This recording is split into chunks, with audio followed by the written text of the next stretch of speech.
Greetings, and welcome to House of R, a Ringerverse podcast on the Ringer Podcast Network. I'm Mallory Rubin. She's here to ask if there's a division of hypocrisy at Rubin and Associates. It's my favorite slippery piece of shit. Oh, wow. Joanna Robinson. Wow. What a way to greet me in this new room that we're in. It's a really Hawk-heavy intro today, and I think that feels appropriate. I love Hawk, as you know. It's Hawk and... Is this show Daredevil Born Again? Or is it Hawk and Buck Cashman Ride Again? Because that's how I feel about what we're watching. Are we here today to talk about the entire third episode of Daredevil Born Again in theory? But are we really here so that you can talk about Buck Cashman's actual Cashman scene? Yeah. I mean, mostly, honestly. I felt like it was a treat just for me. It was a treat just for you. I, meanwhile, had to settle for 0 zingers from Daniel Blake. 0. He basically said, yeah, okay. How do we feel about each other that, like, you've glommed onto Daniel Blake and I've glommed onto Buck Cashman in a Daredevil show? It's disturbing. Yeah, so it's pretty... It's worrying. It's pretty tough. Are they goons or are they henches? Per Matt's definition. That's a good question. From She-Hulk. That's a good question. Joe, before we delve further into the distinction between a goon and a hench, some quick programming reminders. Let's do it. We got a lot cooking, as always, including me today in this inferno of a studio. We'll see how it goes. Next up, here on the House of R, at the top of next week, double Yellow Jackets. We will be catching up on the 5th and 6th episodes of Yellow Jackets here on the House of R. Then, later next week, we're doing something. I will be out of town traveling. You've got some special stuff cooking, but we won't say what yet. It's Daredevil Jace. Exactly. Also, we've gotten a lot of messages from people being like, where's the Yellow Jackets episode? It is coming next week. Yes. I think they're going to be even more stressed that it's not going to drop on Friday, but we're moving Yellow Jackets to Monday because of the Daredevil release schedule. So our Yellow Jackets episodes will now go up on Monday. So we'll do 5 and 6 on Monday and then... Yes, and then 7 on Tuesday because of my travel, but then on Monday! But then mostly Mondays. How hard is it to remember that? Yeah, it's fine. We're doing fine. What else? We're doing fine. What else do we have to offer? The Ringerverse is also, of course, full, robust, overflowing with podcasts, video podcasts, content goodness. Mint edition. Listen, Junior Mints, you got a good one coming. Not only are Steve and Jomi chatting about this really good Invincible season that I'm enjoying quite a bit more than season 2, but they're talking about Novocaine. And they're not just talking about Novocaine, they talk to Jack Quaid. So that is thrilling because Jack Quaid is one of the patron saints of the wider Ringerverse universe. Is he? Yeah. Okay. We love Huey. We've got some notes on Huey. Okay. We love Huey. You're canonically a huge Lower Decks fan. Yes. Yeah. Yes, that's definitely a thing I say. Jomi is a huge Lower Jack Decks Quaid's fan. Work in the Hunger Games. You're a big fan of him in that. Yeah. Okay. Exactly. That's exactly right. Jack Quaid. I do enjoy his social media persona and presence. Oh, he's delightful. Wonderful stuff. Spoiler warning? No, how can the people follow along? Yeah. There's a lot going on. Tell us. Including we did The Last of Us trailer breakdown. Catch up if you haven't.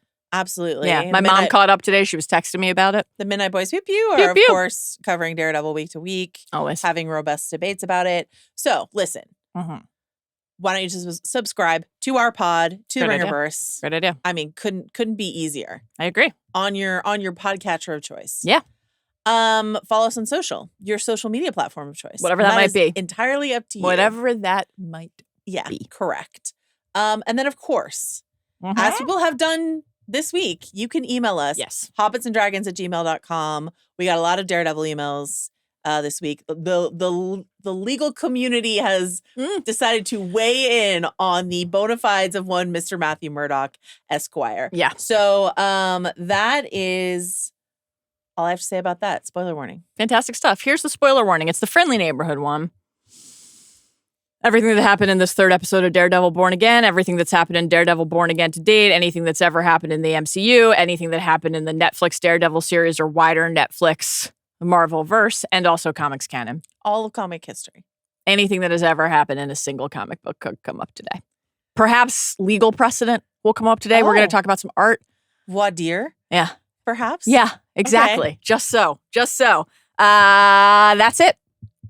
Those are the programming reminders, the spoiler warning, and now we are ready for our opening snapshot.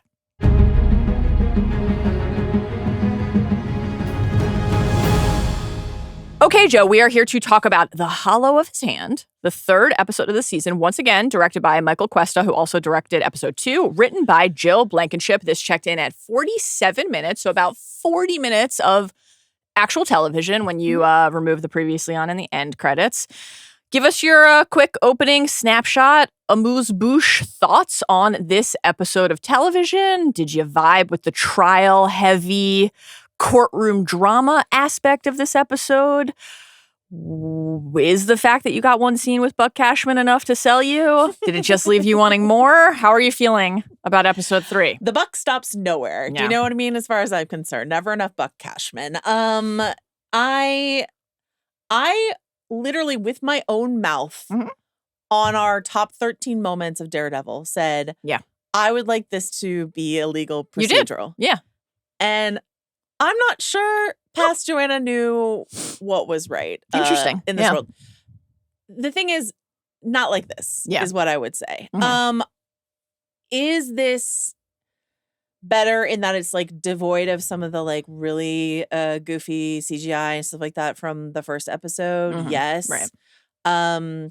But I'm struggling to understand who this Matt Murdock is personally, and we'll talk about that. And Yeah. perhaps that is incredibly intentional. Yeah. And I'm willing Sort to of has to be if for the season to work. Really has to be, right? Yeah. So I'm struggling to understand this Matt Murdock, and I'm not really yet connecting with Kirsten and Cherry and some of the other auxiliary characters.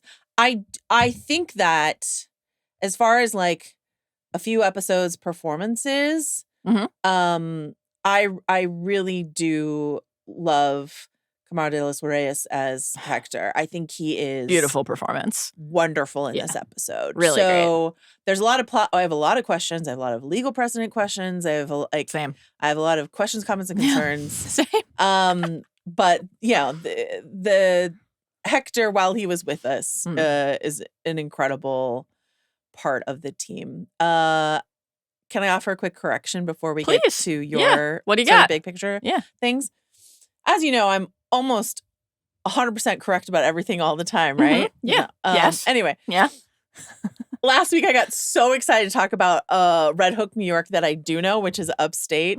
And I talked about this great comic book shop there, stuff like that. I got so excited about that that I just completely neglected to process the fact that it would make no sense for them to be talking about the Red Hook in upstate New York. Rather, there is a section of Brooklyn that is also called Red Hook, which is clearly what they're talking about. I got many messages about this, including from the owner of that comic book shop who was like, thanks so much for the plug.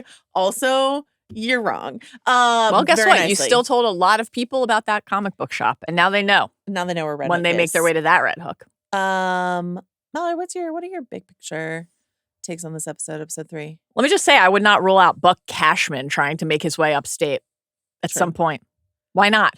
He's got his fingers in everything. You couldn't keep Matt Murdock in Hell's Kitchen, and you can't keep Buck Cashman in any of the 5 boroughs. He'll work for anyone. Apparently. It's entirely possible. He doesn't work for the mayor. He works for the man. For the man. I had a lot of fun with this episode. I was so compelled by Hector emotionally and found the performance so beautiful that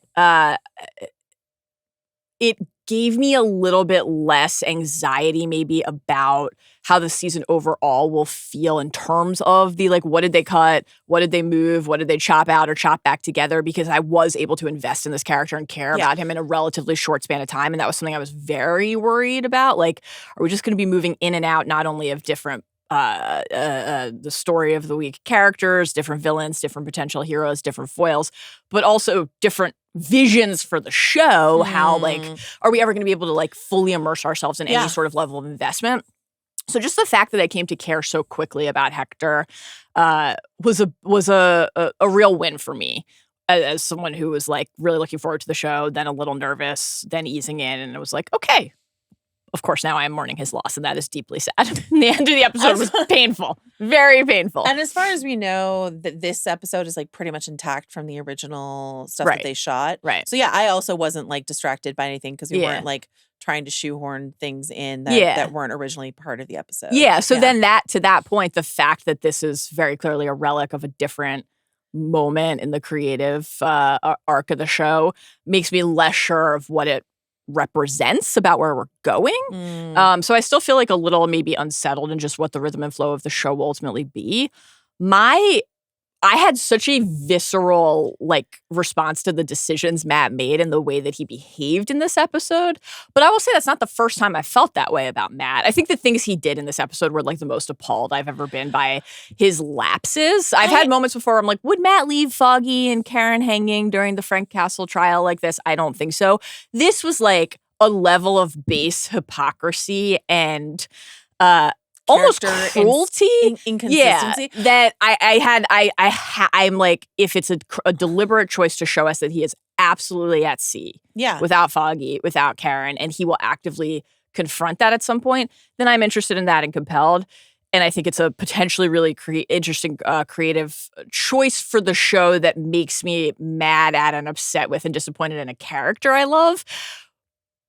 We'll see. Like, we'll see if that's something that Matt grapples with more actively over time. But overall, I had fun with the episode. The thing I'm worried about on that front, and again, we'll talk about Matt Murdock, lawyer, in a bit, but like, I don't know that the show is not giving me an indication that that's the story it's telling me. Matt Murdock 2.0, yes.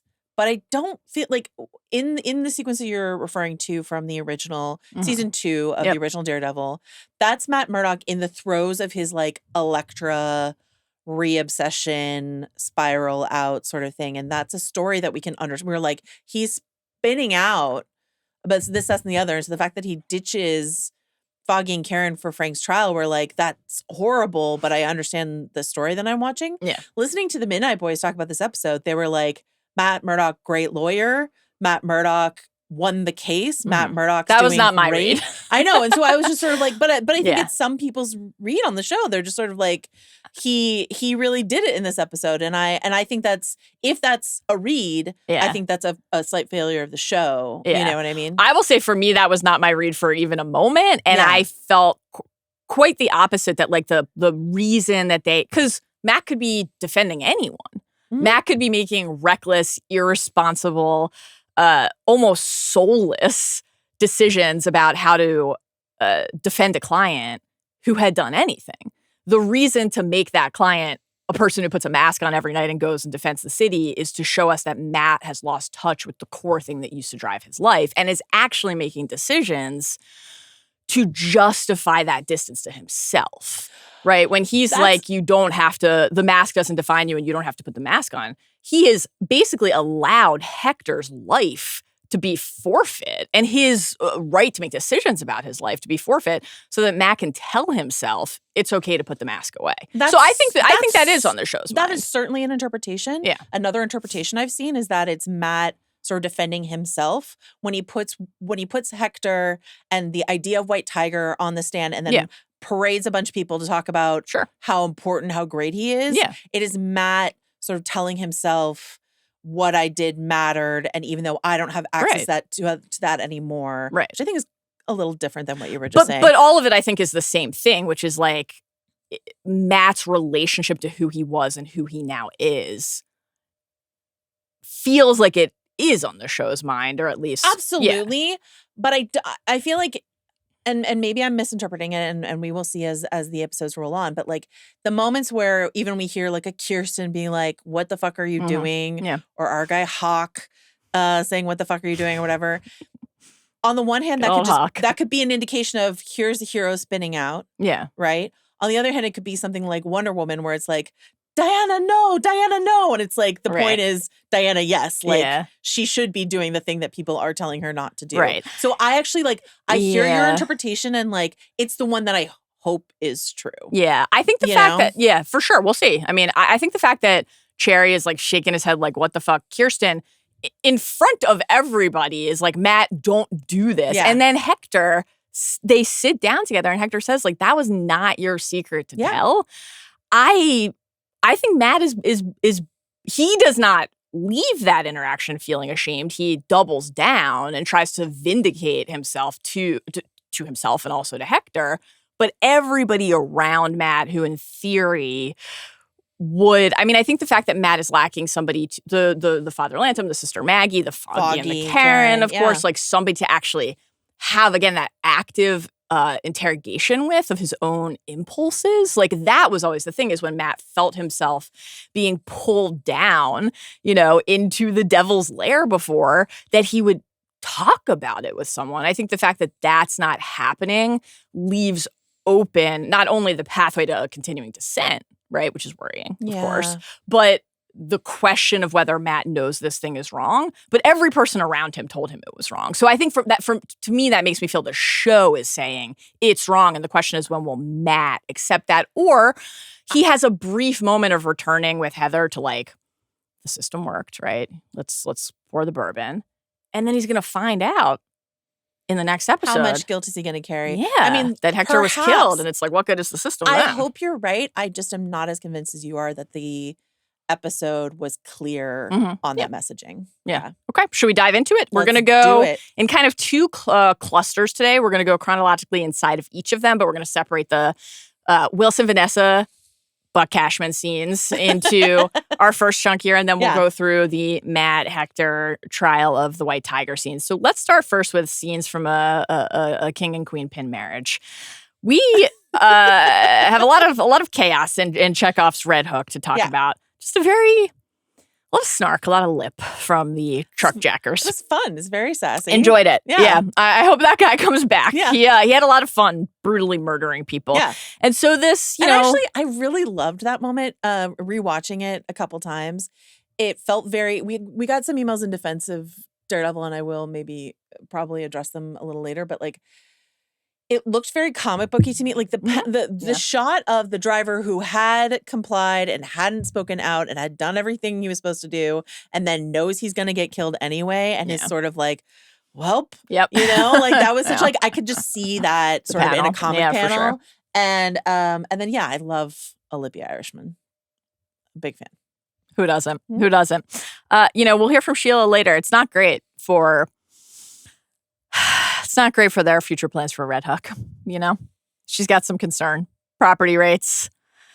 How are they going to sell this as a dock locale to be coveted? Well, not like this, that's for sure. Speaking of things to be coveted, I'm still missing the traditional omelet. We are back at breakfast. Egg White City. My goodness. Some orange juice. And some lovely, like, china for the caffeinated beverages. Beautiful spread.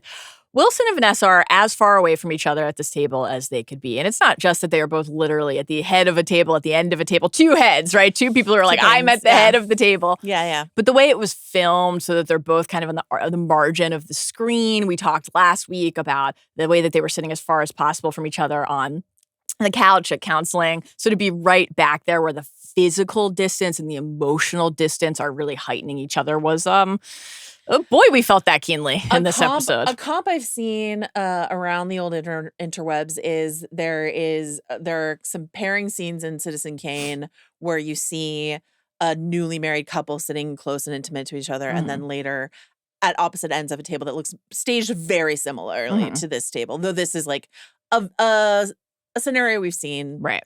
A distant, chilly aristocracy sort of classic setup.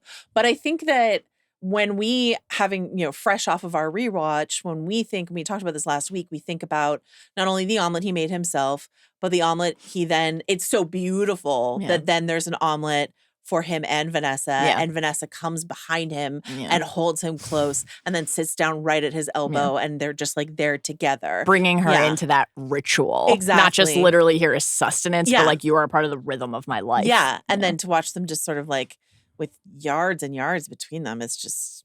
It's sad. It's tough. It's sad. Mallory, Joanna. A couple other things. This starts with an upside down shot of Wilson Fisk. Once again, it's at least the second one we've gotten. No, third. Yeah. Right, because we had the initial table reflection, the diner. Yeah. The diner, but then there's also when he's in the Red Hook room, he's like shot down with the overhead light sort of table reflection. So I think like 4. Let's start counting. Great. upside down Let's do it. watch. Let's do it. Let's get a tally going. Along with the flag pin, and this has been true. Yeah. He's got a little red apple pin for because he loves New York. Mayor of Big Apple. Mayor of the Big Apple. Yeah. How do you feel about Wilson Fisk being on Team Red Apple? Great. I've got Draco Malfoy. You have Wilson Fisk. Yeah. I feel great about it. Okay. I feel good about it. Yeah. You love Kingpin. You agree with his politics. You agree with his approach to everything. You love you love a mayor with a bloody knuckle. Like you're a big that fan. guy fixed that hole in the middle of the road. Yeah. In no time. Cut through that red tape. In no time. If you cut through red tape, you get to enjoy a red apple. Okay. And this is just a thing that I know to be true. I had a delicious pink lady apple tart last night, and then it led to me talking about and showing my tattoo, and that was just a wonderful, wonderful little moment. So, what a week for the Red Apple Hive. Well, congratulations to you. Thank you. And to Kingpin for joining Team Red Apple. Thanks. Wonder what his favorite type of red apple is. He likes something very rare. Yeah. Yeah. Though now he's all, I'm the man of the people. He's not eating a Red Delicious. Don't even put it in your mind. It's not happening. Daniel Blake might eat a Red Delicious, but Wilson Fisk would not. For sure.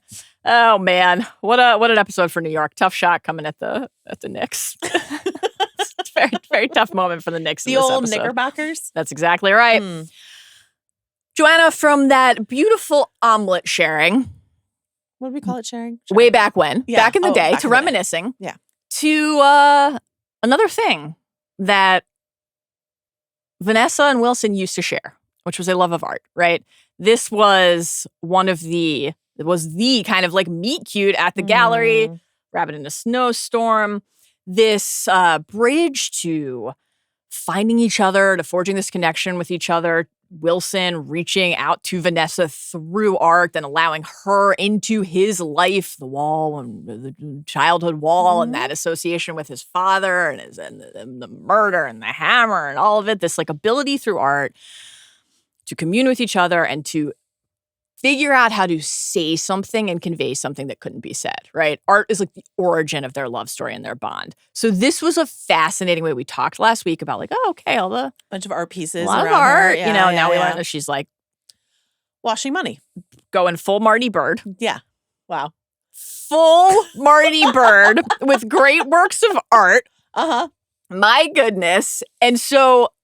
This was an interesting scene, an interesting choice, and a way to kind of simultaneously take us back, port us and them back to a moment where this was a source of connection for them, and then show us how far apart they are currently. I mean, thinking about not just everything you beautifully iterated, but thinking about that in season 3 of Daredevil, when Wilson goes to get Rabbit in a Snowstorm from incredible guest star Leslie Ann Warren, and at the end of that exchange, he's like, Vanessa would want you to have it. Yeah. And Dex said tough shit. And you said, like, I can fix it. And I can. And he's like, this blood spatter enhances it. It's fine. Actually, it's just a smudge. The richness of the wood, until it's a spatter later. That's his understanding of who Vanessa. I mean, like Vanessa, he loves because she wanted to like embrace all of him. That was all part of it. But he also had this other understanding of her as someone with like, a sense of art and story and all this sort of stuff like that. So it's crushing for us to think about Vanessa as someone who's like, this is just something I can launder money through. Yeah. That's crushing. Totally. It's crushing to think about. I mean, because as much as I don't want Kingpin on my Apple team, personally, I am always rooting for these crazy kids, Wilson and Vanessa Fisk. I just want them to be happy. So and it's just like I talked about this last week, like the fact that it was Sheila, right, who was like, this is hurting you with more traditional voters. Yes. Yeah. And so the fact that he's like, forget your career, honey. Forget everything that you've built. Forget all you've done in my absence to hold everything together. Yeah. I've decided for this esoteric plan that I'm not sharing the details of with you. I've got a bigger goal in mind. Right. And actually, like, there's a couple different interpretations of this here. Is the Wilson Fisk we're seeing here someone who genuinely is trying to leave his life of crime for something? Or is he like, I actually would like crime to run rampant in the city so that I can swoop in and be like the savior of the city. And we know no matter what the knuckles are bloody. So no matter what, there is on some very base level a way in which he's not leaving the base level of Adam's skull. Yeah. Probably. Or the basement level of some structure where he's keeping Adam. Who knows? But like, when will we see that oozing soon to be corpse? What episode will we discover Adam chained and beaten? Upside down shot watch and Adam watch and suit watch all together. But like, that's so. I mean, why wouldn't he bring her in? Why wouldn't he tell her like the full scope of his plans? I don't understand it, and nor does she. Yeah, obviously. I think like later in the later scene before, Heather really kept the mayor waiting. You know, Heather's not in the room, kept the mayor waiting, but this is a classic Irish lass. Genuinely wild stuff. But did give Wilson and Vanessa an opportunity to talk about some things. And yeah, like that the don't make me stop trusting you. Don't give me a reason to stop trusting you. The way that that's like a classic, gonna put this on you, not make it about me and my insecurities, but this idea of trust, like he clearly doesn't trust her and doesn't feel that he can, in season 3 when she just like, when he brought her in and she implored him to, right?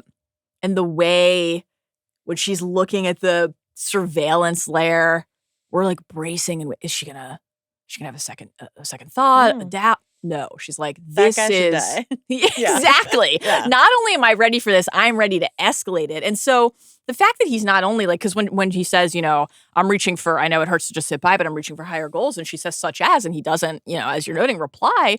It's not just the withholding there. It's that coupled with the fact that she's like, as we heard her say last week in the double premiere, you left. I sat by your side. And then we have all of our history with him that she didn't have to recount, which was, you didn't know if I would accept you, and then I did. Yeah. Right? I was the one person. Anyway. Then you left chasing Echo. Yeah. Like, wild stuff still. Just frankly astonishing stuff in the history of the white shirt, and I don't know why. What if it's all about that? It probably is. Vanessa is like very so fashionable. Stylish. And he let her pick out like his clothing in the original Daredevil series. Who never wore a Hawaiian shirt? Adam. I feel sure that Adam. To go back to what you said about the conversation they had in the in Heather's office last time. Yeah. Or no, a different conversation where he's like, putting it on her. Yes. Is that not exactly what Matt did with the cops at the end of episode 2? Yeah. When he's like, you don't want to do this. Totally. So don't make me do this. Totally. Yeah. Matt and Wilson continuing to make the same mistakes, not only as they have in the past, but as each other. Delicious stuff. Are you a Francis Bacon head? The painter? Yeah. The Freud triptych here. Yeah. Lucian, Sigmund's grandson. I looked at it. Yeah. It is indeed yellow. It is yellow.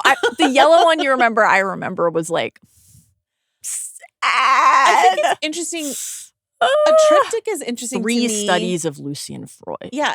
A triptych is interesting to me if it's like if we were watching a tripled show, and perhaps we are because Frank Castle isn't here yet. So if we want to think about Daredevil and Kingpin as foils, but if it's Daredevil, Frank Castle, and Kingpin is like triangle foils, then that's interesting to me. Yeah, I love that. It made me think, just hearing the word triptych, of Moon Knight and the triple mirror, and all the different aspects of Stephen's self. So triptychs are also like, oftentimes when you see a triptych in a museum, you're in the Jesus section of the museum, the like Renaissance or heavily Catholic section of the museum. So I mean, we're still waiting to ramp up the. Let's go back to church Catholicism. Yeah, please. Honestly, when we got the hollow of his hand line at the end from Heather, I was like, "Thank you, You and I are always walking around and we're like, why isn't this conversation more Jesus? I know. I was like, why is this my response? I guess because it's a Daredevil show, and that is what I am accustomed to want and need. On the Vanessa front, we did get an email from our listener McKinley, and I feel like we alluded to this last week, but just in case we didn't, what do you think of the theory that They said we wouldn't hear the cause in here, so I didn't want you to. Horrible. I didn't want you to feel like you were missing so horrible. each moment of terror when we hear the caw every time and forget it's coming. I implore you to never do that again.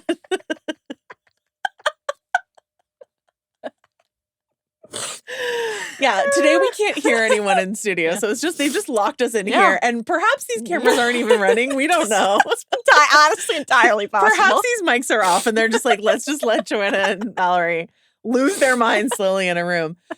McKinley, wrote, I'm very curious about who hired Bullseye. I'm wondering if it was Vanessa. She was the one to comment on how dangerous Dex was and letting him off the leash to achieve their end. This is in the previous iteration. Is it possible she did the same thing to take Matt off the board, assuming he would go too far? If you notice, Dex had plenty of time to kill Foggy instantly with a headshot, Karen too, but he shot him in a place for him to die slowly, leaving Karen unscathed so she and Matt could be tortured with Foggy's slow death. Is the target Matt? Is the target Karen? Is a target Foggy, who hired Dex? I feel like it had to have been Vanessa. Vanessa. Given that she's like employing Buck Cashman inside of this episode to do her errands, like, I like this because of the promise.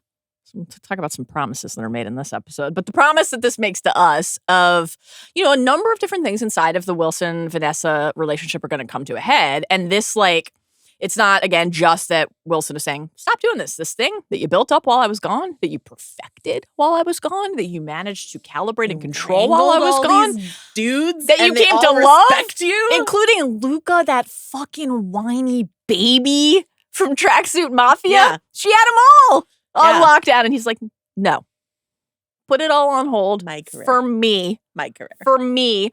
Not only that, the strong difference in opinion of how to continue Scenes to operate as from a marriage crime lords, but the fact that, like, what really struck me about Vanessa sending Buck, because I'm kind of like, who does Buck actually work for? Who is he loyal to? But who is he more loyal potentially to? Is Vanessa the man? Vanessa's the one in charge of the crime operation. Like, to me, that he was talking about Vanessa when he said the man, and that is, I love that. So hot. Well, this is, one of the many reasons that there are no notes. 10 out of 10. No notes on Buck Cashman. Vanessa, the man of quality.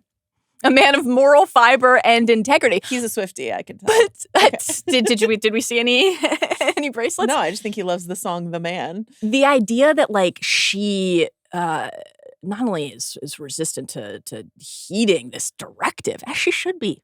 You fucking built your career, own it, girl. Yeah, but girl that boss. She's making Vanessa Fisk, classic girl boss. Gatekeep, gaslight, do it. I love it. The fact that she's, like, maybe also. Not just controlling the five families, but controlling Fisk's soldiers, Fisk's lieutenants, simultaneously, like, withering his stature because they have chosen to follow and listen to her instead of him, but also relying on the specter of that stature to still hold sway and influence, which is the thing he's saying he doesn't want. Like, I want distance. I want to be kept away from it. Boy, that's a combustible combination, if that's what is happening. But I'm still rooting for these crazy kids. Put some yolks back in the omelet. It's going to be fine. I'm still rooting for them. Oh, my God. One little quick note on that Sheila interruption to talk about, this is not what we wanted for Red Hook that we already mentioned. It's just that Fisk says, let's inspire Chief Gallo to help out. To jump ahead a little bit, with Hector's death at the end, the cop in the courtroom who, I know Matt has super hearing, but I thought, frankly, very loudly whispered that Torres could not be allowed to testify. I'm like, guys, come on. What if you texted it on your phone to the person sitting next to you? What's the notes app for? Exactly. If not this, are you allowed to have phones there? I have no idea. This will not in be a court. I feel like it. Yeah. If not, borrow, like, the stencil and parchment. Yeah. Knock out the courtroom artist. Take her pastels. Exactly. Yeah. So obviously we see the Punisher tattoo again there. And then, of course, at the end, Hector is killed by somebody who has once again co-opted the Punisher symbol, wearing it on the chest in full Frank Castle fashion. Do you feel like, we 1,000% believe that is a cop, yeah. Blah, blah. Yes. Do you think there's anyone watching at home who thinks it's Frank? That's Frank. Probably. I think that there's a chance that they're like, okay, some people will think it's Frank, and so we get the fake out, and then the other portion of the audience who knows it's not or strongly suspects and believes it's not, who is then waiting to see when will Matt find Frank, when will Frank go to reclaim his symbol. If that faction of the NYPD, is that going to become basically Fisk's personal army? Like, is he going to say, you're going to help me take down Chief Gallo? I feel like he called the hit on Hector at the end of the episode. The stitching together of his declaration. Interview with BB. Yeah, his declaration of intent with that moment. Yeah. So I feel like he already has some filthy cops under his purview. And it's really interesting to me if this is like, I mean, we knew this was coming with like the cops and their Punisher logo, how that reflects real life and how we anticipate Frank Castle will respond to that. But if the whole tenor of the show is like this ACAB thing, I think that's but it probably won't be. It'll be like not all cops or something like that. But I think that's really interesting. Before we leave the dining room, can I just say, please?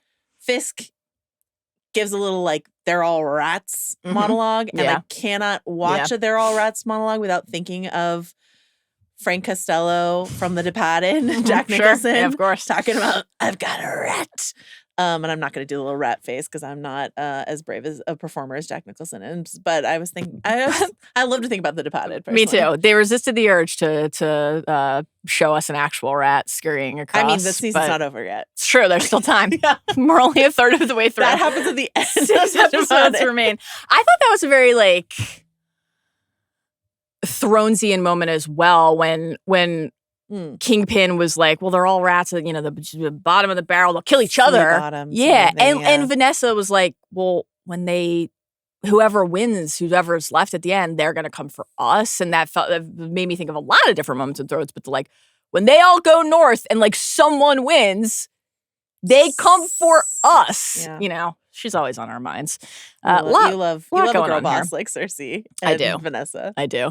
Yeah, I think on the end thing, either Fisk already ordered it, which seems entirely possible, or if he didn't, it's at least then giving us that here is the unity and alignment that he is not actually finding other places, except, of course, with Daniel Blake. Always ready to help. But Cashman, the Cashman, take me through it. Anything else on this scene? Simply superb. Just great stuff. This was actually a pretty funny scene. It was great. It's like, oh man, I like the way he said "very noisy mistake" as like a finger wagging. Like he's got very that amusing. Thing, you know what I mean? Luca's here, Victor's here. This is where we get the "I don't work for the mayor, I work for the man" moment. Yeah. No, it's nothing more to say. We've already touched on this. I think he's great. How worried are you if he is in fact loyal to Vanessa instead of Wilson, that Wilson will have him killed? I'll cry if that happens. Yeah. You'll mourn. I'll shed tears, actual tears for Buck Cashman. Will his head be smashed in a car door? Will we go old school? Or like a watermelon? All the little cuts to the bloody Kingpin knuckles to remind us of what a hypocrite he is. Great stuff. The counseling scene. They're waiting for Heather, as we already talked about. We hit a lot of this. I thought the what you're trying to do, it's not going to work line from Wilson and Vanessa replying, counseling, was about as savage scenes from a marriage of a scenes from a marriage moment as possible. And I just like, listen, despite the red apple observation that you already made and the kinship that establishes between my guy Kingpin and did you already order your fiscal fix it? I already had one. I didn't need to order it. I do not support Wilson Fisk's policies. I would not vote for Wilson Fisk. Seems like you would. I just look at with Vanessa every beat of this. And when she said, this just feels like penance, you know, she's clearly right. Like he's up on the rooftop after he won the election saying, I'm already over it. So you fucked another guy after I got shot in the head.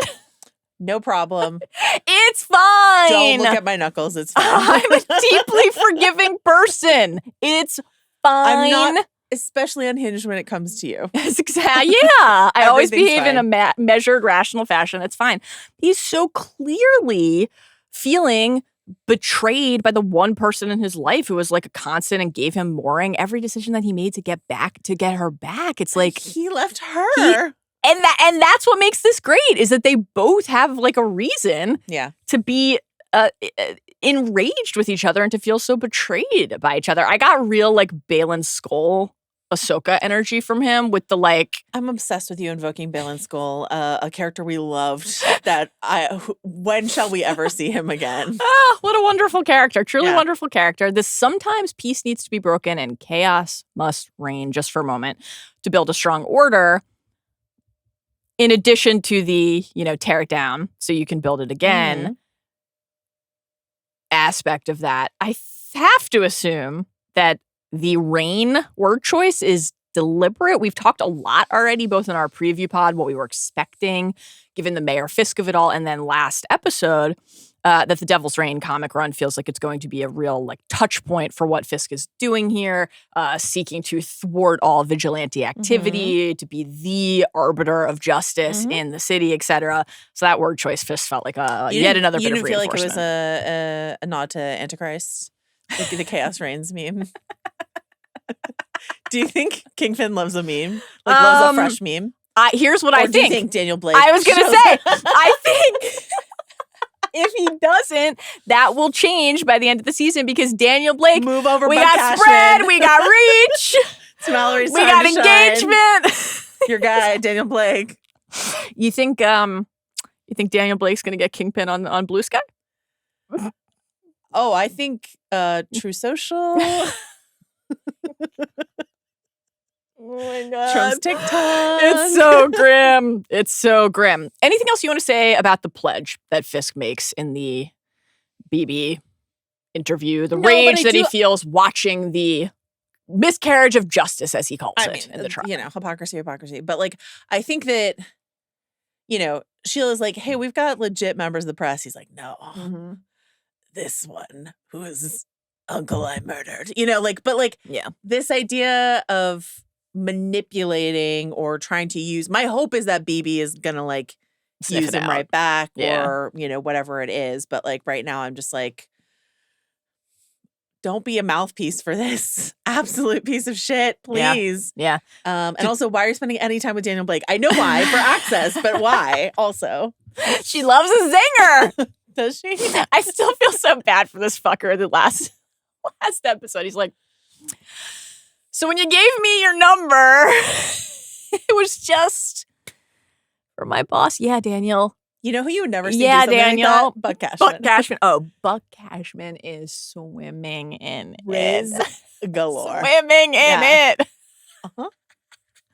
Now, we did not get the Heather Matt sex scene in this episode that I was anticipating. Still to come. The only steam was coming off the like vegetables on the stove. I loved watching Matt cook. I loved watching him chop those vegetables previously, and I loved watching him cook. Did you love watching him fake not know what he was doing in the kitchen? Yeah, I actually did because I always really enjoy. I do always get a kick out of that. Will we get a Buck Cashman sex scene at some point this season? What do you think? Dare to dream with Vanessa? Oh my God! She's the man, so Is he really Adam? Is there no Adam? There's no book club, and there's no Adam. And there's no, what was the other thing? We can't say it yet. Okay. I almost just said it too, and then I was like, that's a pod we banged. That's a future pod. Okay. I thought, obviously this is just, again, in a deeply dismaying way, so mapped onto real life right now that it's almost unbearable to watch and talk about, but this idea that, like, It's not just Kingpin saying, oh, this was a miscarriage of justice. It's, and I would know. Look how I was persecuted and wrongly jailed and wrongly arrested more than once.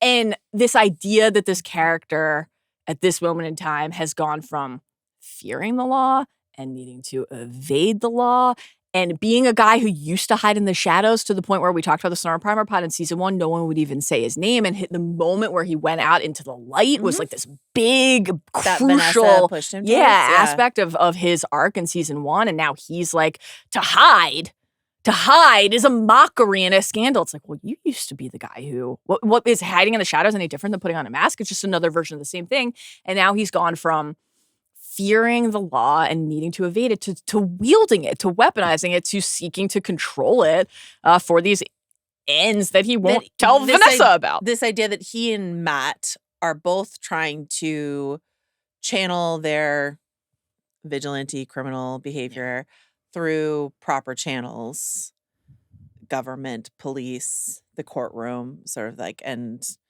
where is this going to lead us? I don't think to like everyone will be fine. A stately court case. I think everyone will be fine. People putting on brightly colored costumes and punching each other. How did you enjoy seeing Matt finger the devil horn this episode? I did write it. Stroke in my notes. The devil horn. I did write fingering the devil horn. But as we got several emails from people. Actually, I want to save it till we get there. To the fingering the devil horn? Yeah. Bad baby.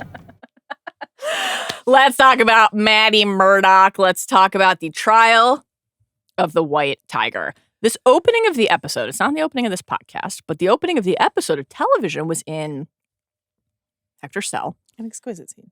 This was so beautiful. It like moved me so deeply. Yeah. I love this. Hector telling Matt about his home, about the beaches, about the Koki, the tree frog who sings his name, the way he whistled when he was describing this, the way that he talked about how tourists find the sound annoying, but to him it's magic, this idea of mating for life, the way that they all call out to each other, the music of the island. First of all, this is just like beautiful, right? Beautifully written, beautifully performed. Let's go to Puerto Rico. It sounds amazing. Yeah. I would love to. He didn't just say to him it's beautiful. He's like, to us. Yes. It's beautiful. Exactly. This idea of like, and it's the micro and the macro. Like he has, obviously when he's talking about mating for life, we met his wife last week. She says, that's not the man I married. And he is longing here for this return to family, this return to the acceptance and embrace of this person he loves. Yeah. But more broadly, even though Hector, when we meet him, is in New York, not Puerto Rico, learning what home means to him, learning what the place that is rooted inside of him and shaped him means to him, felt like another important moment of like drawing a comparison, a point of comparison between Matt and Hector, how Hell's Kitchen, the kitchen, shaped Matt, informed Matt, led him to feel like he needed to, often at the expense of his well-being, his health, his relationships, defend it at all costs. And he hears Hector describing this thing that he is lost a little bit. And he's like, I promise you'll go home and it's fine. You can't do the throne's promise. Promise me, Ned. You can't do it. It never works out. You and I had the exact same reaction to this, which is like thinking about Matt Murdock as, it's funny because I was actually talking to preview for next week. I was talking to Sean Fennessy about like his relationship to Daredevil and like what he thinks of the character. And he was talking about Daredevil as like a particularly unique superhero in terms of his relationship to where he lives, which we talked about in our 13 Moments pod. And we talked about Hell's Kitchen as like a character in the show. And I was thinking about that. I was like, is that true? You know, Spider-Man's in Queens, like, you know, we've got different, you know, Batman in Gotham, like Superman in Metropolis. Like, do we have other characters who are more like can claim closer association? You know, Wonder Woman and Themyscira, like whatever, you know. Yeah. I don't know. And maybe it's just based on like what I've been shown in the last like 20 years of content, but I don't think any other depiction of Spider-Man, Batman, Superman, blah, blah, Feels blah, quite like has this. given me what I feel like I understand is the relationship between Matt Murdock and Hell's Kitchen. I agree. It's like a Eddie Venom level symbiote relationship, right? And It's like they are one. There's your friendly neighborhood Spider-Man, but then there's like the devil of Hell's Kitchen. Like it's just so and this is part of what this season, again, what we're hoping this season is shaping is like a Matt unmoored. And a Matt out of Devil's Kitchen is not where he should be, which is where we find him in this season. Right. Not in the kitchen at all. And so, Hector unmoored, I think, is also really interesting. Yeah. We got a beautiful email from our listener, Carlos, who was talking about Yep. was talking about the koki, the tree frogs, right? Yeah. And Carlos wrote, yeah.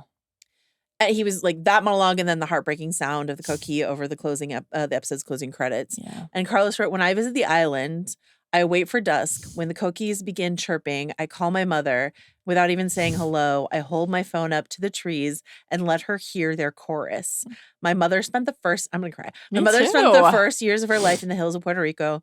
That tiny frog is a slice of home. Hearing the late Camar de los Reyes, Hector, speak so tenderly about the coquille delivered the representation I've been waiting for from the MCU for too long. What a beautiful email. Like absolutely beautiful from Carlos, who's a longtime lister and the best. Oh my God, that is lovely. But yeah, I mean, this was an incredible moment. I agree. And I just like an incredible moment from an incredible character. And like, I can't get mad at comic book shows or any show for like, we've gone through Thrones. We can't get mad at people for like killing, but like I would killing have characters. More time I would have with him. loved much more time with him, you know? And now, you know, we know that the actor has passed away. Like, we're not going to get more time with this performer either. It's doubly it's extremely tragic. Sad. I love this email so much. Obviously about specifically the meaning of the koki, and in general, I love thinking about that a shared language and shorthand of like the sound of a place, the smell of a place, the way the light is in your home, like especially in a show like Daredevil, where it's like we're meant to be paying attention to what our other senses can pick up. Yes. What's the sound of this? What's the smell of this?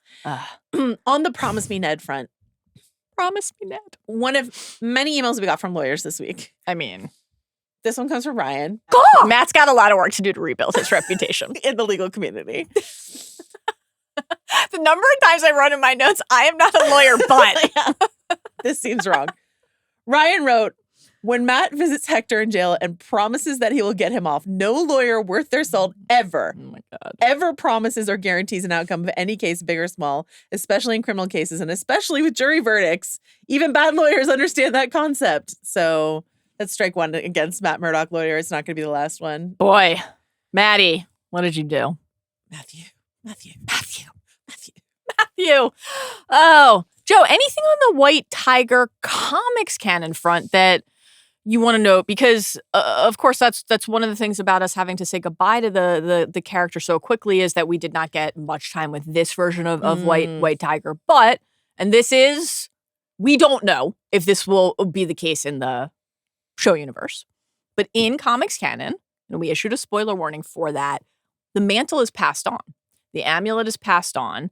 And both Hector's niece and his sister eventually become White Tiger. These are obviously characters who are established in the show. So we are not necessarily done with, even though Hector was killed in this episode, White Tiger as a vigilante presence, as a hero in this community. The amulet could still remain a part of the show. The amulet's a power, the 3 tiger amulets in comics canon. So, and this character was introduced in 1975 and Marvel's first Latin superhero. So this is a big deal. Like, it's such a wonderful performance. Truly wonderful. Just simply not enough of him, but a great performance. I quite agree. I wish that they would go back and change the first fight we saw being the CCTV. Yeah. Well, if we get another White Tiger in the season, like if we get his niece or his sister, then perhaps we will see like a more involved White Tiger fight. That'll be wonderful. A non-CCTV White Tiger fight. Let me tell you something we did see in this episode. Dirty Cop Powell, he's back. And Joanna Robinson, he's fucking fine. He's fine. He has some bruising and a few lacerations on his face. On his neck. We spent multiple moments last episode saying, how could this person be alive? If he is alive, surely he will be in a vegetative state for the rest of his existence. He dropped him on his neck. Plugged into every tube. Nope. He doesn't even seem concussed. No, he's sassy. He's ready to sass Matt about his sunglasses. Matt, we got another Matt. Like, are you talking to me? Oh, Matt loves fucking with this guy. And just like walking right into him. Loves fucking with this guy. So they're threatening in the bathroom. They are threatening each other. And I love this. We got one of my favorite, presumed innocent, a mixed bag of a season of television. But one of the very best scenes was between Jake Gyllenhaal's character and Peter Sarsgaard, and also the cat. But Jake Gyllenhaal's character and Peter Sarsgaard's character, who are going to be on the opposite sides of this case, in the the conversation in the bathroom of, the devil's advocate. Like, there's a million versions of this scene of opposing counsel or this, that, and the other. The conversation in the bathroom before, usually the men's room, before the case. It's a classic scenario. It really is. Yeah. It's great. Powell, he fucking sucks, man. There's a lot going on to kind of build toward where we're heading in this trial. One of these things, Joanna, is Cherry, who we will now be, I guess, canonically referring to, thanks to Nikki Torres, as Cherry Cola. Alternatively, if you're a 90s kid, Chicka Cherry Cola. Yes, absolutely. Due respect to Savage Garden. Absolutely. Okay. Still love that. I love that song. Same. I still love that song. Same. All right, this is not specifically about Matt, but I'm going to put it on Matt as just like a larger question about the tactics and the approach of the Hypocrisy and Associates division. The shell game that they play here. Cherry goes to what appeared to be maybe a dry cleaner or laundromat, safe house, a lot of shirts and plastic bags. Forrest is there and Nikki Torres is there, and Cherry brings Nikki a baggie of drugs. A fix. Doesn't want him sweating and puking on the stand, right? They got to get that big reveal. Nikki Torres is a wreck. He's not actively puking in this moment, but he is sweating. Yeah. How do they think this is going to work? They have not prepped their client for they the realities of this. This is going to work? Yeah. Oh, no. Also, I meant to mention this last week, but it really came through when he comes in and he's like super sardonic about the fix of drugs. It's real Mike Ehrmantraut from Breaking Bad and or Better Call Saul energy coming off of Chicka Cherry Cola here. Like, it's just... it's going to stick, I think. The sort of like slightly dour fixer energy is man. Pretty phenomenal. What did you make of the mural that Cherry passed on his way to give drugs to?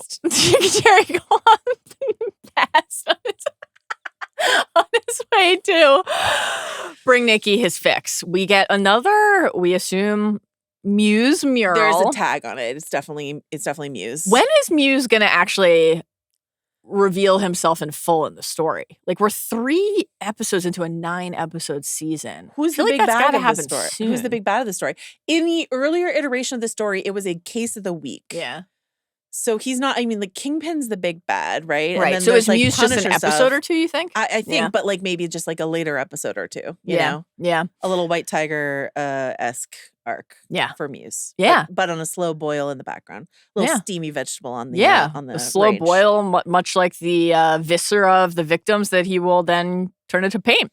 Comic book canon. It's on the table. Tis. What'd you make of this mural? Triggered. Yeah. Across the Punisher skull.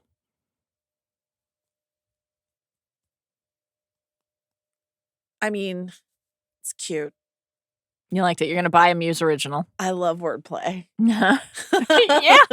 I love the phrase triggered. Yeah. Only the best people use it. And there's like a skyline underneath. I don't know. It's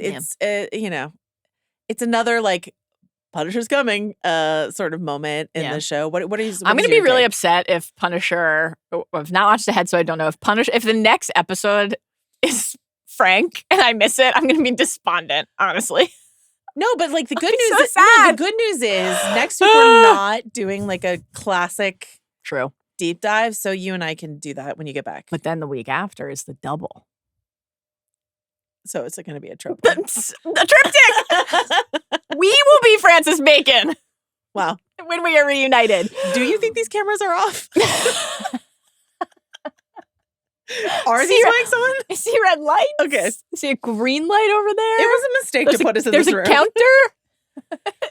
It is. I know this is not technically the Void, but it is. It is. Yeah, you see why the Void earned its name. It's very Void. Void adjacent. It's the Chris and Andy room. It is. It sure is. Though even they have moved into C. Everyone is sellouts. Everyone is fighting for C. So Joanna, Hector's trial has somehow already begun. I am not a lawyer, but I did find this. Again, this might be just dumb. Maybe things happen this quickly all the time. I was disoriented a little bit about the passage of time inside of the episode. I found myself pausing and rewinding to go check that they were changing outfits. A number of days are passing, but jury selection. How is it? How are we already having a trial? I mean, we don't want to watch all of that. That's not the show we want. Every single step of the here's the deal. But then I don't know how much time has passed. So I'm like, how long have Matt and Heather been dating? Your BBY question. I understand. I love a BBY. You do love a BBY. I think that I am more than okay with plenty of courtroom hijinks. We talked about my love of Perry Mason, which is just throws procedure out the window for the most part. So to make it dramatic and fun to watch, I'm fine with cutting all kinds of corners. We did have a lawyer point out, I didn't even put this one in the doc, but we did have a lawyer point out the order of the witnesses in this is complete, because you've got to have the prosecution and then the defense or vice versa, whatever. But it's all of their witnesses and all, they were pinging-ponging back and forth. And it was just you can recall people anyway. I'm fine with all of that. Yeah. It's all the other shit that Matt pulls that I'm just sort of yeah.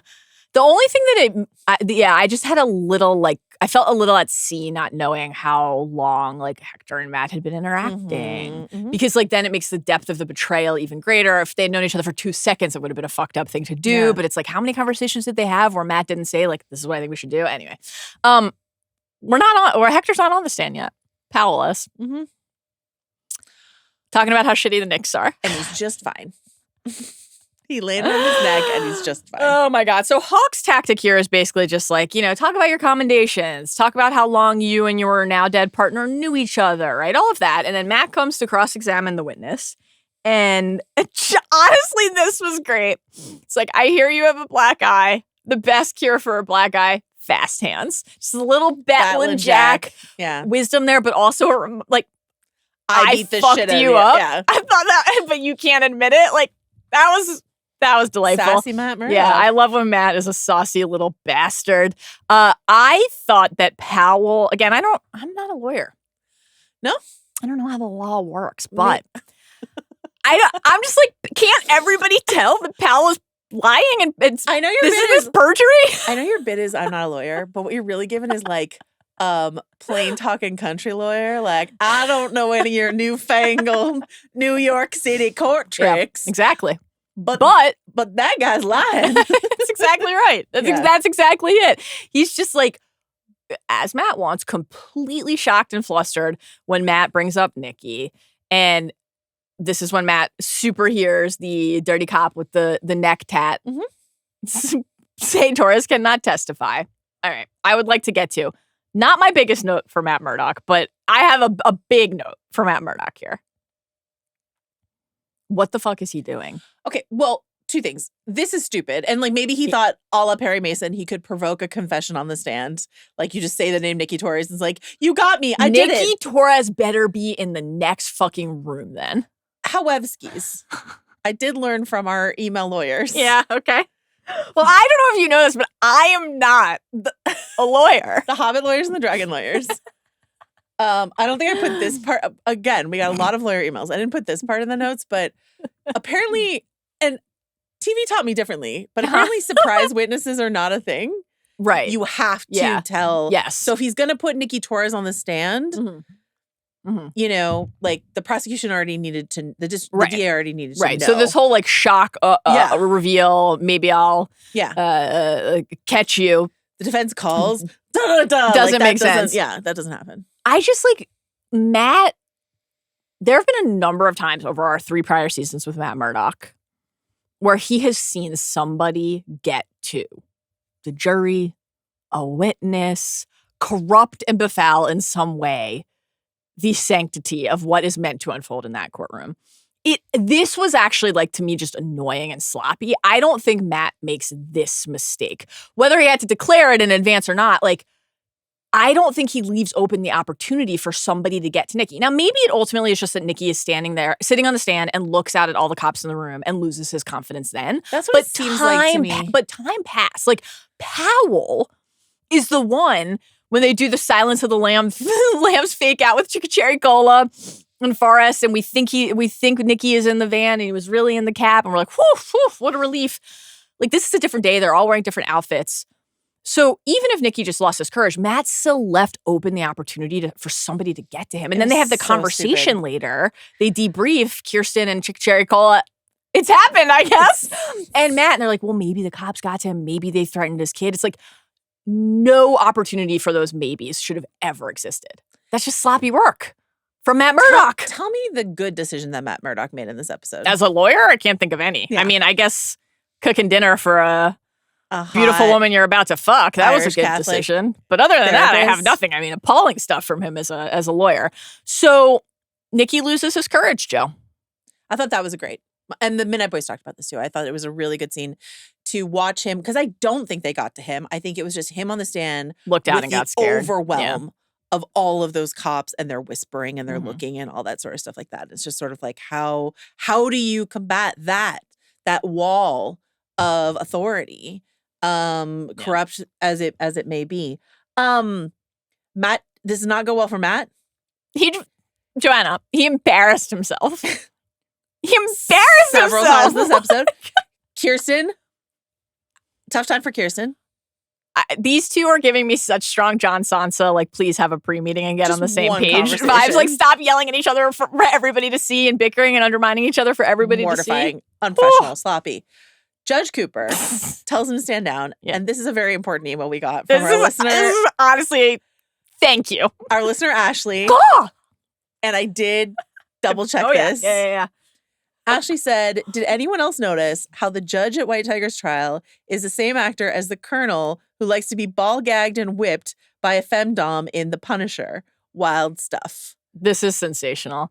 This is the second actor to be recycled. This now makes me retract and withdraw my question about John Benjamin Hickey. About Hawk playing a completely different character than he played in Jessica Jones, because now maybe they're actually doing this on purpose. Like, will other characters from the Netflix Marvelverse or other actors from the Netflix Marvelverse come and play different characters here? This is just a fantastic observation. Thank you for reminding us of this. I like to think they're twins. And I like to think Judge Cooper also likes to be ball gagged and whipped by a femdom. Yeah. Judge Cooper, he sucks. He's terrible. Look what he's dealing with, though. It's true. It's true. Matt Murdock, who, like, did he go to law school? I don't know. Tough one here for Landman and Zach. You know, what did he learn really at that internship? Ultimately, not much. Apparently. All right. Where the good bagels are. That's exactly. I regret to inform you that we do need to spend a minute here talking once again for the second week in a row about how clearly what the show is trying to do with Matt, Kirsten, and Cherry Cola, which is new Nelson, Murdock, and Paige, is just not flatline working at all. No. And it's not just again, you're my law partner, you're my confidant. There are 3 of us. Let's get more bourbon. Yeah, we talk about cases and we drink together. It is like this scene where they have to withdraw Powell as a witness, and then they debrief, and Matt's like, we only have one play. We put Hector on the stand. We hope the jury sees him the way we do. It's our only move. And Kirsten says, we're going to need a lot more bourbon. It takes zero mental gymnastics to imagine that scene playing out with Karen and Foggy, as clearly it should have, and being the fabric and lifeblood of the show. Yeah. So I just don't understand this. Like, again, last week I was very open to, while mourning and quite sad about losing Foggy, very open to this idea that actually seeing Matt, like, not only have to mourn and carry that grief, but move into a different phase of his life and have different relationships and like try to find connection and forge connection with other people was interesting to me. But if it doesn't compel us, then ultimately it's just a problem for the show. Yeah. And I don't feel it with these three, like at all. So I'm concerned. I'm not hopeful. Yeah. And it makes me uncertain about other things. So that's where I am. Then we get to like the worst Should they bring thing back Karen? Will you celebrate? I mean, they've said they're going to. Should they do it sooner than they were originally planning? Should you guys just like cut her into the next episode? Oh, they made him as Karen. That's tough. They said it couldn't be done. Here we are. Okay. Then Matt does the worst thing. This was appalling. That we've ever seen Matt do. I honestly can't. I mean, we obviously talked about this already at the beginning of the pod, but I just can't believe he did this. No. I'm so upset with him. Hashtag not my Daredevil. Like, I remain really open to this as an active pursuit and something they're doing for a reason. But I was like, Matt, why would Matt do this? Because what would outing Hector? What would Matt have done if somebody had done that to him? The Matt we spent 3 seasons with on Netflix. Obviously, there are plenty of comic plot lines where someone learns his identity. Not even just Matt that we spent 3 seasons with on Netflix. The Matt who we relatively just saw in She-Hulk. Yeah. Defending a guy who makes superhero costumes and saying, we can't release his list because then you'll expose the identities. And then he says, and I quote, we're not talking about celebrities, but superheroes who have enemies who will try to harm them and people close to them. The ones who didn't ask to be part of this life. Miss Walters, Jen, our babe. Miss Walters chose to have her identity be public, but she can't choose for everyone else. This isn't about privacy for privacy's sake. If this information is not protected, not only would it ruin my client's career, it could put a lot of people in a lot of danger and all over one man's misuse of a suit. Matt passionately defending keeping. Now, you can argue if you want, and plenty of people will. I don't know the BBYs of all of this. You know what I mean? But like, that this is pre-Foggy Death Matt and post-Foggy Death Matt. Yeah, that he's just completely at sea. Different, POV. But it's just so disorienting for us to have that be like the last thing we saw him do in a legal case. Yeah. And for him to do this. I need a scene probably next episode where Matt is like, what has happened to me? I feel like that has to happen by next episode. Maybe episode 5 at the latest. Okay, so next week's episode, Frank shows up, Karen returns, Matt's like, oh no, what have I done? Muse unmasks himself. But all of that happens on a bench in front of a church. And Fisk swaps his red apple pin for a green apple pin, and then dusts some chives onto a full yolk omelet. Yeah, a full yolk omelet. Okay, I would fly back from Baltimore early. On the I thought genuine high comedy front. It's like John Benjamin Hickey. Boy, you're a real slippery piece of shit. You know that. Is there a division of hypocrisy at Murdock and Associates? Because Matt, of course, last episode was the one who was like, we can't let the white tiger reveal anywhere near this case. And now he is basically entrapped. Not only has he outed Hector without his permission, he is entrapping Judge Cooper. And just like the goofiest, pulling the mask out of the bag. That was tough. Deeply goofy. Would you have been more compelled if instead he had pulled out an iPad and played the CCTV footage?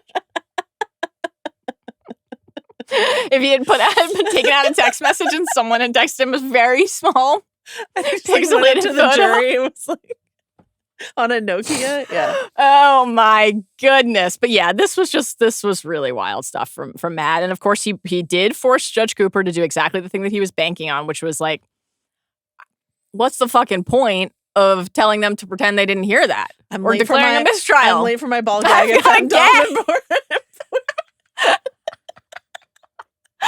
got a ball gag to put in my mouth.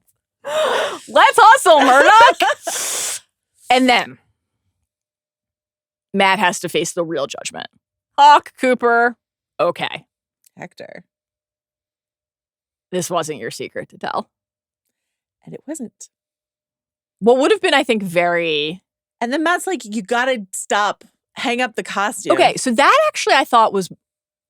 Obviously, nothing is really truly more galling than revealing that Hector is White Tiger without telling him he was going to do it, without asking him. The fact that Hector's like, why didn't you talk to me about it? It's like, the answer is because Matt knows what Hector would say. He would say, don't do it. That's why he didn't ask him.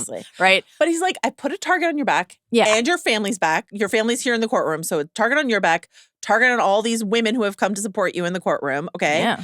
And also, don't put that amulet on that gives you special powers that like protect you. Just like, just move on with your life. That was another moment on the amulet front. Actually, I'm glad you said that. Like that reminds me, the moment where Matt was as part of his attempt to sway the jury, like or compel the jury. You know, why if he had meant to do them harm, why would he have gone down there without his amulet on? Like, would you go down there without with one hand tied behind your back? Like, I wouldn't.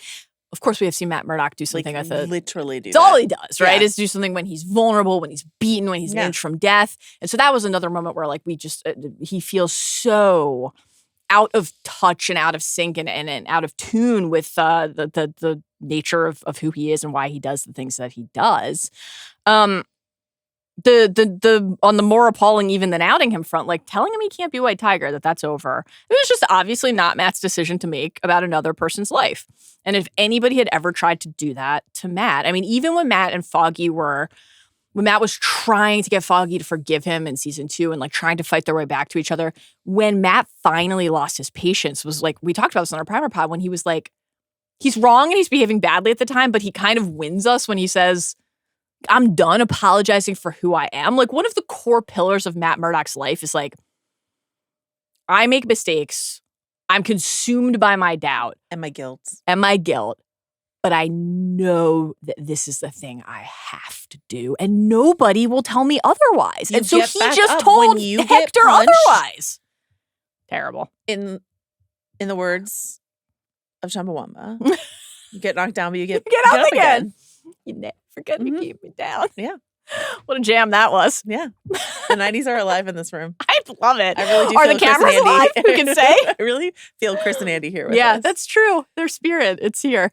Joe, even though everything that Matt is doing makes us so ashamed to love him, the core of like, you can help in ways that don't require a mask, and then later back in the courtroom when he says the mask doesn't make the man, there is a little bit of the like, you know, Tony saying to Peter in Homecoming, if you're nothing without that suit, then you shouldn't have it. Or even a little bit of an Erskine-esque like super serum. Yeah. Good becomes great, bad becomes worse. This is why you were chosen. I hope that this is a little bit of like a lifeline that Matt can pull on, right? That there's a recognition still of something true, a kernel of something there to nurture. The mask is not me. I'm me. I'm Daredevil. Matt Murdock is the man inside of the suit and the man under the horns. Wait. Are you saying you want him to be born again? I would love for him to go from fingering the horn to being born again. Okay. To being born again. Born again. Okay. The verdict. You know what I gotta say? I thought Hawk, he lost me a little bit with we get all the character witnesses from Matt that we already talked about. Hawk lost me with the like, you know, let me tout the merits of all the people who don't wear masks, and also let me tell you how a body becomes a circus balloon full of blood. I also was like, I don't want to Google this, but could this possibly be true? What he's saying about you still being alive? He lost me there. Yeah, but when he made his whole like good people do bad things speech, I was like, Hawk's gonna win the case. I guess he forgot to maybe prove guilt. So he probably, I guess, I'm not a lawyer, but I guess he wasn't going to win the case. I don't know. He kind of forgot. Exactly. Yeah. Danny kind of forgot about the Iron Fleet. Hawk kind of forgot to prove that Hector beyond meant a reasonable to doubt. Kill Kel Shanahan. Alas, it has been compelling to watch him. John Benjamin Hickey, veteran of the stage and screen, is really fun in this role. He's great. And like in terms of like, do I want more legal cases? I don't know, but like, you want more Hawk. I do want more Hawk. when want he more was closing like, arguments from Hogg. when he was like, I sit atop a pyramid with 500 ADAs and you're not going to go to traffic court without one of them crawling up your ass. I was like, this is great, but I would love for you to be the one who is constantly challenging Matt because I don't want to say goodbye to Hawk. I'm not ready to say goodbye to Hawk. I still hope that we get some Hawk Fisk action because he was on that list of people that Fisk didn't want to have a meeting with. I know. That's exciting. Okay, we're to the fingering the horn moment. Yep. And we had a number of people write in about this, the way that they shot this moment. Yes. Matt comes into the courtroom. It's empty, and he doesn't sit at both Brandon and Ryan, a lawyer, said that he doesn't sit at the table where he's meant to sit. He sits in what Ryan, a lawyer, calls the audience pews of the courtroom. Right. And so this idea of courtroom as church is interesting. And I know we make plenty of fun of the phrase fingering the horn, but it's like a rosary. It's like, you know, you're sort of like you're like holding the prayer beads. You're like meditating over an object. Yeah. And you're thinking about, you know, and even the like shots we get of like Lady Justice, who was blind, like, you know, not just in the opening credits, but inside the episode is very like church-like in terms of like, you know. Am I remembering correctly? Was this stretch? The score? Like the choral, very hymn-like surging score really felt very church-like. Yeah, great observations. So I think that's really interesting from our listeners, but I'm curious, like, to what end? Like, okay, so we're missing Matt in church or any sort of spirituality other than Heather's Irish blessing, which frankly you can stitch on a pillow if you want to. You know what I mean? With love and respect to my fellow Irish brethren. I did know that phrase right away. I had to Google it. May the rose rise up to meet you, et cetera, et cetera. But like, I'm missing the depth of the other spiritual conversations we got, and so if the courtroom is the church, like what lessons, what are the sermons that we are absorbing from this particular church, you know? Yeah, it's a really interesting question. I think so. Like a couple things that popped to mind.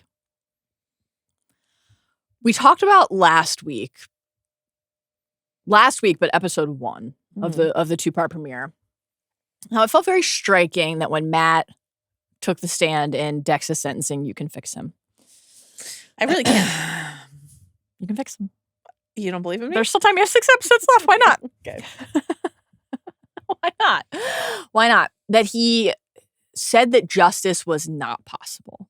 That this was just about pursuing the next best thing, the closest thing, an approximation of something that he used to believe in. And so I was really struck again, like when Matt broke out the whiskey with Heather and told her about, I had a kind of funny response to this scene where I was like so moved from on the Matt side of it that he like wanted Foggy to be present in that moment. It made me so emotional. And then when Heather was like, "Are you talking about your friend Foggy Nelson?" And he said, "Yeah, so sad." And I was like, and she's like, "It's about time." I'm like, fuck off. Fuck off. Anyway, back to the question. It would help if you knew how long they were dating. It really would. Though if this has been months, weeks, and we get something that is presented to us as a first sex scene between the two of them, I'm not going to buy it. Oh, like the first time they had sex? Is that what you were anticipating? Did you read an interview where they said that? That they were going to show like their first time together? There's a shot in the trailer of them fucking. In the shower, right? Yeah. But that doesn't need to be like their first time. No, but that it better not be presented as like, oh, we finally fucked. These two have... No. If she's like, when were you going to tell me about Foggy? Matt Murdock would not go up to Karen's Karen's just left Karen there. This guy was choking people, fucking them in boxing rings, but he wouldn't go fuck Karen. No, not good girl Karen. Brutal. Yeah. Happy to tell her that he can smell her lunch from 18 days ago, but frankly, maybe that's why. Maybe that's why. You were just saying bring back Karen. God. I know. I miss Karen. Yeah. I do.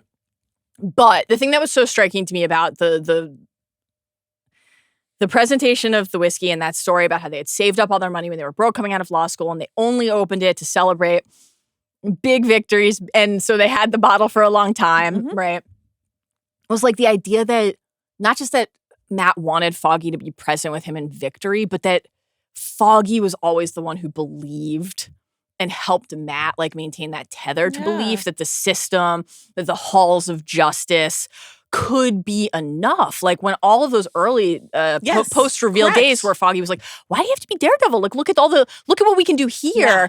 That Matt was like, that felt for a moment here restored through Foggy's memory. And so then if he's like, and Hector was killed, well, what is that for? What does that mean? And it's shattered again. You talking about that is really interesting to me because it makes me think that's a version of his religious doubt, right? But like, is he doing all this because he's like, this is what Foggy would want me to do? I'm doing what Foggy wanted us to do all along. And we talked about that last line from Foggy being... Yeah, I didn't want to give you the excuse, I didn't want to give you the excuse. Yeah, this idea of like, I'm at this glitzy, glammy office. This is what Foggy wanted us to do. Yeah. He wanted us to stay at Landman and Zach. Yeah. And I'm not putting the suit on and I'm not punching people in the street, even though I really want to. I'll just punch them in apartments and toss them on their necks and they're fine. You know, and like I'll live the sober, straight, and narrow.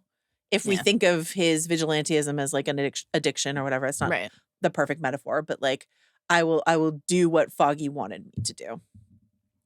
That'd be great if the show made that a little more apparent. But I'm glad to dig through that with you. Can I read this email we got from Amber, which is a bloody indictment of Matt Murdock, lawyer? Please. Amber, who spells her name a little differently, that makes me want to say her name like Boston Rob. Amber. Amber. But it's probably just Amber. And she's probably had to deal with that in her life. So this email's not gonna say Matt Murdock won the case. Hector was found not guilty on all charges. And great job, fine. Matt. Great job. Is that not Matt? Is that not what the email is? Nope. Oh. Amber. Huh. Amber is a paralegal. And Amber wrote, this is part of a much longer email, but she wrote, Matt revealing his client's secret identity after going out of his way to suppress the evidence, no less, in the middle of the trial without his client's consent. I'd fire him right then and file the bar complaint that day. If Matt had lost the trial, plot armor really helped him there. Mm-hmm. That man would have also lost his license. And for what? Mm-hmm. So that the trial can become a philosophical debate on vigilantism. They need the jury to find out about Hector being the white tiger, and they ultimately need the character to die. There are ways to get here that don't make your main character look incompetent as fuck. Like have Matt subpoena the CI's credit card statements. You can pay with your credit card to get into the subway if he's lying about, like blah, blah, blah. Just like show Matt being good at his actual job. You need everyone, including the jury, to find out that Hector's the white tiger. Easy. The moment the DA's office gets that information, it would get leaked. You can still end the episode with the closing statements about being a philosophical debate on vigilantism. What I am trying to get at is that by writing this badly, they're actually making Matt look incompetent and irresponsible, and I don't think that's what they meant to do. That being said, and this is where Amber just comes in for the closer, I do have a theory that Matt is actually canonically a bad lawyer. Yeah. Like his new partner literally told him that he can barely handle his caseload. Foggy was clearly carrying their firm on his back. Yeah. All of his friends feel bad, so they pretend that Matt is a great lawyer while everyone else is trying to cover for him. I will say, it was great email. Amber! Rewatching all 39 episodes of the Netflix show in fewer days and weeks than people should maybe do that. I was like, is Matt Murdock a bad lawyer? Yeah. Like there are plenty of moments where, nothing quite as egregious as this, obviously. But yeah, a man, we'll see. We got 6 episodes left. A man who has lost his grip on his own principles. Interesting. Mm-hmm. Not understanding how the character would feel and behave. Bad storytelling. Calamity. So, calamity. We will see where it goes. And we should note that the comic book arc, Daredevil number 38 through 40, the Brian Michael Bendis and Manuel Gutierrez 3-issue arc on the White Tiger trial, on the Hector Ayala trial. In the comics, if anybody's interested in seeing more of this, Daniel Chin wrote a great piece about it on theringer.com. What a great website. He's found guilty. Yeah. He is innocent, is found guilty, attempts to flee because he has been wrongly convicted, and then is gunned down. Yeah. On the steps. Horrifying. Yeah. So obviously what happens here is upsetting in a different way, but that felt like a good change to make. Anything else on the date night? We already talked about feeling the steam. Heather Glenn, we haven't gone into her, but she's a Daredevil comic love interest. Usually like rich girl, like sort of like a Veronica from an Archie comic sort of figure. So this like therapist, slightly more Queen Salt of the Earth kind of thing is a different take on the character. So I don't know if they're just doing her in name only, essentially. Right. Yeah. But yeah, the may God hold them in the hollow of his hand. Yeah. What did you make of Matt's response to that? It felt to me like he had you're also a believer? Should we fuck? Or should we fuck and then talk about God? He can use both of those things, I think. I want that for him and I want it for us. Do you want to do kinky Catholic guilt sex? Maybe that's what we need to warm up to that new apartment. Yeah. I don't know. Okay. Ooh, I thought I saw it. We haven't yet to go into the bedroom, lamentably. But I thought in the distance we could see that there did appear to be exposed brick on the wall of the bedroom. Hopefully they haven't completely abandoned how Matt Murdock would pick a home. Okay. I have a little Hell's Kitchen vibe in the Hell's Kitchen in the sheets. Incompetent lawyer in the streets. Is that what you're saying? Oh, new business cards for Matty Murdock. Right. Is there also room for the hypocrisy division of Murdock and Associates there, or will we need to save that for the letterhead? Who can say? Hector's death. Our listener Raphael, who was one of a few, but not as many as one would hope, who wrote an impassioned defense of the show. In among his impassioned defense, noted that the song that plays at the end of this episode, Una Palabra, is the same song that plays at the end of Man on Fire. Just a fun fact. Look at that. Great call, Raphael. Second most interesting observation of the pod after the ball gag. If we're being honest and if we're keeping score. But also pretty good. Yeah, very good. Also pretty good.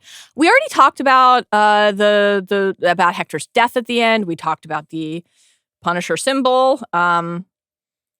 Do we want to delve in a little bit further to how we think Matt might respond to this? So we've got a couple good emails on this front. We got a listener, McKinley, wrote in saying, with Chicken Cola. Sorry. McKinley wrote, with Cherry putting Daredevil and White Tiger on the same level in the premiere and all the talk about White Tiger picking up the slack with Daredevil being gone, this definitely sets up Matt feeling like he owes it to Hector and the capital C city to put the mask back on. He exposed Hector's secret to win the case, but also put him in the crosshairs of dirty cops. And so the line from Chicken Cola in the first episode is, when talking about retiring, it says, am I Daredevil, White Tiger? They're the future. We're obsolete. Right. So, and his colleague is like, buck the fuck up. She's like, we're the thin blue line. I was like, okay. Anyway, so on McKinley's put the mask back on question. Yes. Where are we with Suit Up Watch? I'm going to read one more email and then I'm going to turn it back to you in the studio, aka the small room where perhaps the cameras are not on and the mics are not on. Michael wrote, looking back at the previous Disney Plus Marvel TV shows, it seems like there's a pattern with everyone getting or teasing their costumes in the penultimate and showcasing them in the finale, with limited exceptions, Loki, Moon Knight, and She-Hulk. WandaVision, Falcon the Winter Soldier, Hawkeye, Miss Marvel, Secret Invasion, Fury gets his eye patch and coat back, and Echo all follow this formula, so I'm guessing Daredevil will follow quote-unquote suit. Latitudes. So 2 thoughts. Are we going to have to wait till the penultimate episode to see Maddie back in the suit with the mask? And a friend of mine, his theory was that fight at the beginning that we get between Matt and Bullseye that was added to episode 1. I can fix him. You can fix him. Just you wait and see. But that fight we get in the first episode, was that put in there because otherwise there's no suit. There's no suit until the finale. Yeah. Yeah. I'm trying to think among other things. Yeah, I'm trying to think back to the trailers. If we get a shot of like Matt. We get a shot of all the helmets, right? Yeah, all the different masks. color schemes, all the different masks. Yeah, I guess that made me think wrongly that we'd be just like, He'd be like a different mask every episode. what He's just sort of colorway like, am I rocking today? You know? But yeah, maybe that's like the grand On Wednesdays we return. wear pink. Yeah. Yeah. Maybe that's why he needed to move to this shitty new apartment. More storage space. For his mask. For his closet. masks that he's not going to wear. Yeah. If Heather finds them, will he try to convince her that they're just like role play sex stuff? He's like, can I interest you in a ball gag? Could happen. I think I'm now in the he doesn't put the suit back on until the very end camp, which I mean, I guess the question for you is, does he put on some athleisure before then? Or are we just in suits and then we're in the suit? If he brings back You'd be thrilled. the black. What if he ensemble. wears the black athleisure to beat up Buck Cashman? Will you just retire? Conflict of interest. But that would just be like so many of Everything your I love. passions. And then Dex shows up. Wow. And someone on screen says, Joanna can fix him? Could I happen. can. Episode 7, maybe? We have 2 more emails. I cannot read this email from Sai in full, but I really wish I could. Sai wrote this in like iconic email in the voice. I'm just gonna read the start of it. You have to stop me, okay? Like Kingpin or Daredevil might say, it's up to you to stop me. Our listener Sai, who's a lawyer, some of you heard it, wrote in and says, "May it please the court, opposing counsel has skillfully made their case for why your honor should render a verdict of, quote, wait and see when it comes to the first 2 episodes of Daredevil Born Again. Their logic is sound. Far be it from me to suggest that the illustrious attorneys at Rubin and Robinson have engaged in questionable analysis of the program's writing, plot congruency, aesthetic appeal, and goofy-ass bullseye fight. I shall not quibble with their arguments. But is it not true that a television program can have value beyond these considerations? Can we not look to the broader position of the show in society to gauge at least some amount of its worth?" And so Sai, who is a New York lawyer who says he is blind, I don't know why I said it that way, it talks about not only representation, but also, and I didn't know this, that when Daredevil first premiered on Netflix, there was this hue and cry about the accessibility question of Right. like the narration, which we eventually took advantage of when we got to Acolyte, but like, you know, has been very helpful for accessibility to TV shows. So like Daredevil, as like, you know, watching Matt Murdock, for better or for worse, and sometimes Sai says worse, like represent the blind community in a show, but like a blind superhero is like important to him. Yeah, of course. Daredevil, the TV show, you know, changed accessibility conversation around television, which is incredible. In conclusion, Sai writes, "Now, is Mr. Murdock blind in any way that is recognized to actual blind people? No. Were there, does the series traffic in stereotypes of blind people, like literally making a whole superhero out of our heightened senses? Naturally. Was I actually glad that building exploded before Karen and Foggy could touch each other's faces to, quote, know how blind people experience each other, because watching that would have actually made me vomit? You bet. But for those concerns, I raise the yada yada something something exception to the rule of baseline humanity and internal logic, an exception which this court has noted is applicable in both comic book litigation as well as anything involving disabilities, because let's be real, it's rough out there and we take what we can get." P.S. I thought this was great. Sai wrote, "Funny how Matt knows immediately when a woman is suppressing her Queen's accent from across the river, but has never once noticed himself slipping into an accent from across the ocean. If everyone else can't hear this as frequently as I can, then I guess we can all just wave our hands and say it's a blind thing." But shots fire at Charlie Cox's British accent. Anyway, a legendary email from Sai that is like 5 times as long as what I just read, but really good stuff. And then MJ was asking, what can we intuit, to your BBY point, about what role the blip might have played in all of this? Right. AKA, we prefer to call it the snap here in this room. Was Fisk snapped? No.